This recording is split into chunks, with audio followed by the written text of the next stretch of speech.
Hello friends, welcome back to my channel. Gardening hobby ಇದ್ದರೆ ಎಷ್ಟು ಜಾಗ ಇದ್ರೂ ಸಾಕಾಗಲ್ಲ, ಎಷ್ಟು ಮಣ್ಣು ಅಥವಾ ಎಷ್ಟು ಪಾಟ್ ಇದ್ರೂ ಸಾಕಾಗಲ್ಲ.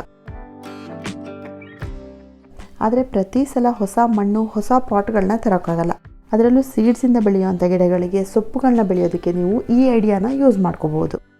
ಮನೆಯಲ್ಲಿ ಯಾವ್ಯಾವ ದೊಡ್ಡ ಪಾಟ್ಗಳಿರುತ್ತೆ ಆ ಪಾಟ್ಗಳಲ್ಲೆಲ್ಲ ನೀವು ಸೀಡ್ಸ್ ಹಾಕಿಬಿಟ್ಟು ಬೆಳಿಬೋದು. ಈಗಿರೋ ಪಾಟಿಗೆ ಮೇಲ್ಭಾಗಕ್ಕೆ 1 ಇಂಚಷ್ಟು ಮಣ್ಣು ಮತ್ತು ಗೊಬ್ಬರನ ಮಿಕ್ಸ್ ಮಾಡಿಬಿಟ್ಟು ಹಾಕೋಬೇಕು.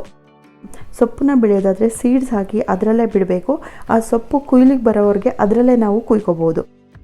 ಸೀಡ್ಸಿಂದ ಬೆಳೆಯೋ ಹೂವಿನ ಗಿಡಗಳಾಗಿದ್ದರೆ ಅದರಲ್ಲೇ ಜರ್ಮಿನೇಟ್ ಆಗಿ ಗಿಡ 2 ರಿಂದ 3 ಇಂಚಷ್ಟು ಉದ್ದ ಬರೋವರೆಗೆ ಅದರಲ್ಲೇ ಬಿಡ್ಬೋದು. ಆಮೇಲೆ ನೀವು ಅದರಿಂದ ಕಿತ್ಬಿಟ್ಟು ಬೇರೆ ಪಾಟಿಗೆ ಟ್ರಾನ್ಸ್ಫರ್ ಮಾಡ್ಬೋದು. ಸೀಡ್ಸ್ ಹಾಕಿದ ಮೇಲೆ ಅದು ಕವರ್ ಆಗೋದಕ್ಕೆ ಮೇಲ್ಗಡೆ ಮಣ್ಣನ್ನು ಹಾಕಬೇಕು.